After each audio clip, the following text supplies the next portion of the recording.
The SAPS, there were over 14,600 reported car hijackings between 2015 and 2016. Statistically, a car is hijacked every 36 minutes. Now, with this said, motorists need to stay vigilant and find ways to protect themselves against hijackers. While Gauteng has the worst rate of hijacking in the country, Nyanga in the Western Cape has emerged as the worst area in the country. To talk a little bit more about this, we're joined in studio by Stanley Bezuidenhout from IBFSA Investigations, who also specializes in training motorists how to protect themselves from potential hijackers. Stanley, thank you for coming in. It's good to have you on the program. Good morning and thanks. It's nice to be here. Gosh, so we see these statistics of where we stand in terms of hijackings, and it seems to be rising. It's been around for a while, but it's not getting any better.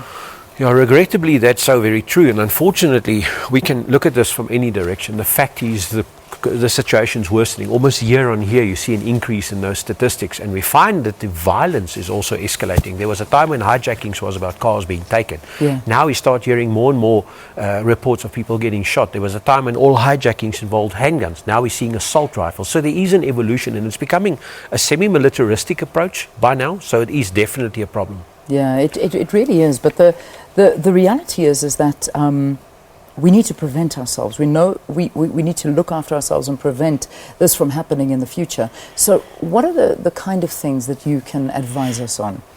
One of the biggest problems with hijackings, and it remains the same thing, is complacency. 90% of hijackings we've dealt with, from the commercial to the private sector, you hear the same story. They came out of nowhere. Obviously, nothing really comes out of nowhere.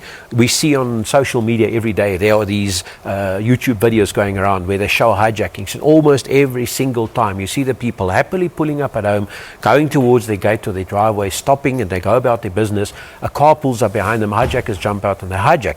And then those people report things like they came out of nowhere.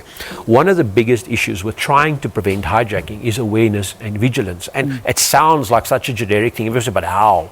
It's very simple. If I said to you that between 1 and 2 today, during lunch, when you are going for coffee, you will be hijacked. You will have a completely different mindset. During that period, you'll be waiting for the moment. You'll be anticipating the moment. You'll be watching for the moment. Constantly looking around. Correct. Sure if we could move that mindset and expand it into a general life cycle, it's probably going to go a little bit better. And the problem is that we've got to understand hijackings, the intelligence, the deeper psychology of how hijackings are planned and executed is also evolving. So we've got to stay abreast. And South Africans, let's face it, we love to say things like, well, I've never been hijacked in 20 years. Yeah, but that's kind of statistically, that means that the longer you've been able to escape the case, the bigger the chance that you might be exposed to it. So the longer you go being lucky, the greater your awareness should be, and we become complacent. And there are so many things we can discuss about that, and I know we've got limited time. But one of the examples is that most hijackings start with some kind of preemptive action or following. Many people are followed to a destination and hijacked. Okay. So what you need to do is to be able to detect when somebody follows you. And if you are driving in very busy traffic, it's very difficult. But if you do notice that it looks like somebody is following you, one of the things you can do is to purposely find a traffic circle or a block or whatever, and to purposely circle even twice, because somebody following you is more likely to abandon if they notice that they are detected. But if they see that you are just carrying on about your business, they're almost guaranteed that at some stage they're going to get that opportunity. And to lengthen the time between detection and opportunity, you are going to give them time to think, wait a minute, this guy is driving around, this lady's now gone around the block twice. She knows she's phoning for help. Followed, so they'll let it go. That's a little, well, maybe not, but the chances are better that they will. What really disturbs me, though, and it's very unfortunate, is that we've come to a time when we seem to be telling people to be good victims. I mean, we hear things like, don't resist, and it's only...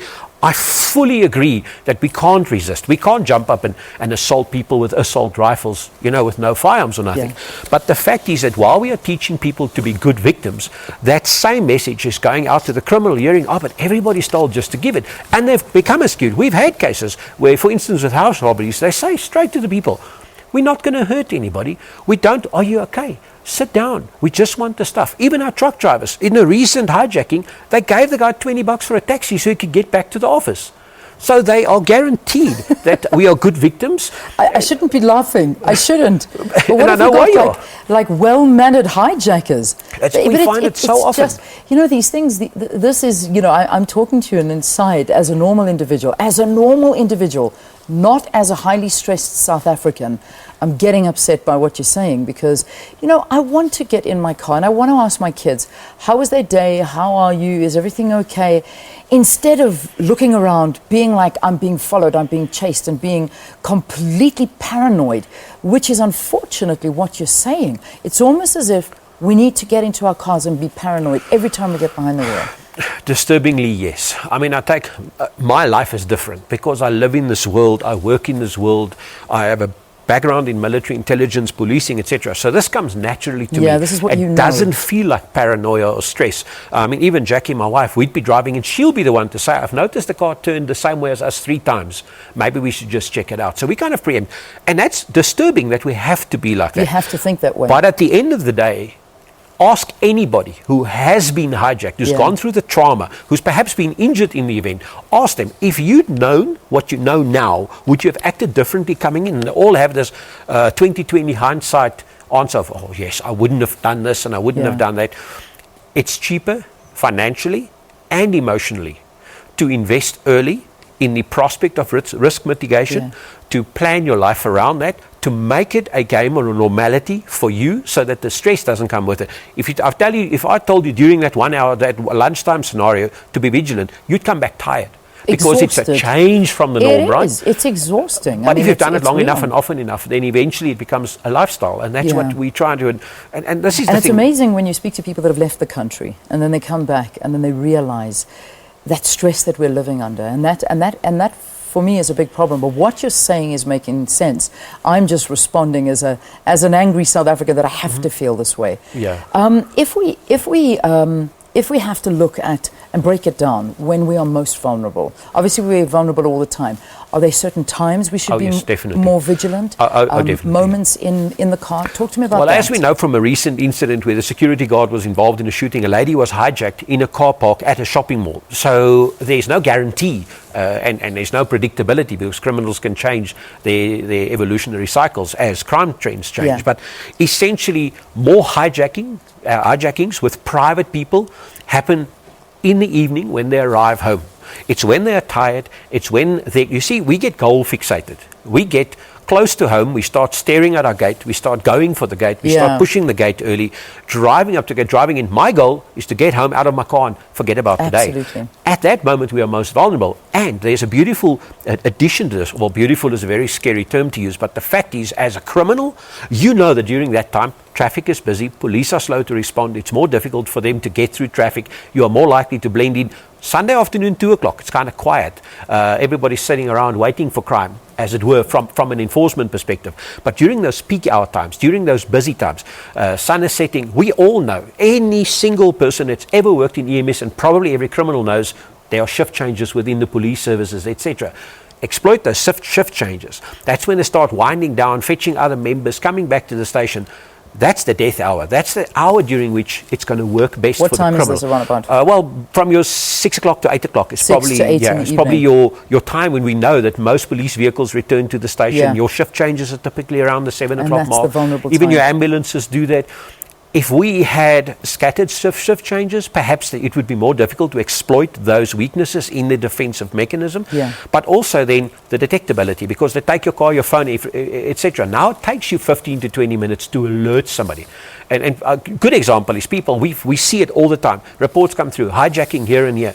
What vehicle, what registration number, what car, where was it taken, how much fuel in the car, things like that. And people don't know. People don't know their VIN numbers. People don't know their engine numbers. People don't know their registration numbers under stress. Yeah. So the best thing for you to do is create some kind of cloud account, put some photographs of your vehicle on there, so the moment it's hijacked, the moment you can get access to any kind of internet, you can share an image and say, this is my car. This is my car and this is what I have to do. Things like damages to the cars, etc. Quickly, just we've spoken about, you know, when hijackings happen and how to prevent a hijacking, but what happens when you are being hijacked? What is that behavior that we should do? And I do believe that this is what we need, the advice. Let's start at the behavior that is likely, the way in which you can expect to respond. You see, anything, it's a stress fire situation. It's an emotional situation. If you have some kind of prediction of what to expect, it won't come as a huge shock. People don't know what it feels like to be hijacked until it happens. And one of the three responses we'll have is so-called fight, flight, or freeze, which is something that's often forgotten. Yeah. We can't fight when somebody's armed and we are not. We can't flee if we're trapped in between the attacker and the car, and then we freeze. And when we freeze, we become that animalistic, submissive. So knowing that this is going to happen, sitting and perhaps go on the internet, read about it, speak to friends about it, say, look, forget the hero stuff, forget fighting back. We know we don't fight back because I'm not armed. Yeah. In that moment, what can I expect? Speak to friends that have been through it perhaps. What's most important is to use that time to exploit the moment to get as much intelligence as possible. Things like, for instance, we do cognitive interrogations with truck hijacking victims, and we find that things like smells, we can learn from the driver that we ask him, what did the assailant smell like? And he goes, it's so funny you asked that. He smelled of oil. But typically people won't know that's important. Yeah. So we have 3 or 4 hijackings and everybody smells of oil. We start having a possibility for a syndicate. Yeah. Then you ask things like, when they were dealing with you, were they on a phone or not? Okay, they were. Did they phone it? Did they receive a call? So while you are there, you can still listen. You can still look. People say, but I was forced to look down, so I couldn't look at him. Yeah, but you can look at your waist versus his waist. Absolutely. And predict whether he's taller or shorter than you. Yeah. Even the way a person handles you, if he's physically strong, and I often ask my victims, did he seem to act like somebody who has some kind of police experience? Yeah. It sounds like such an esoteric question, but people get so funny you ask that. I got the impression that he acted a lot like a policeman, the way he commanded me, the way he handled me. And then we know there's a possibility that it might be military or police background. So we were dealing with a slightly more dangerous assailant. We've had one of your own staff members just this morning tell me that her attempted hijacking involved a guy that didn't seem to know what he was doing at all. That people sense. We need to know that so that when we deal with those criminals that are abrasive, physical, threatening, seem to be in command and in control, they move rapidly, they've got a tactical advantage.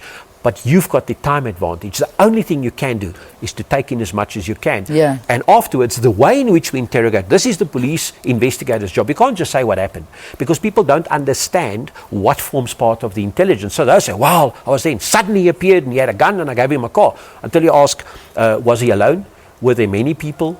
Did he arrive with a car? What did he smell like? What language did he speak to you? Did he shout at you? Or did he talk to you softly? Yeah. All these things are intelligence. And I know that we can't change the hijacking when we're in it. But let's see how much we can learn from it. That's a study that needs to be done. Amazing. Listen, I could let you speak to me all day because I'm hanging on to every word you're saying. And I hope South Africans are too, because it's unfortunately a reality that we live with every single day. And as angry as you may be, I feel exactly the same way, that I have to react this way. Stanley's giving us invaluable information that you and I need to get through every single day with all these hijackers out there on our road. Stanley Bezuidenhout is from IBF Solutions and talking to us about that high number of hijackings in South Africa. Stanley, thank you. Thank you for Thanks your time. for your advice.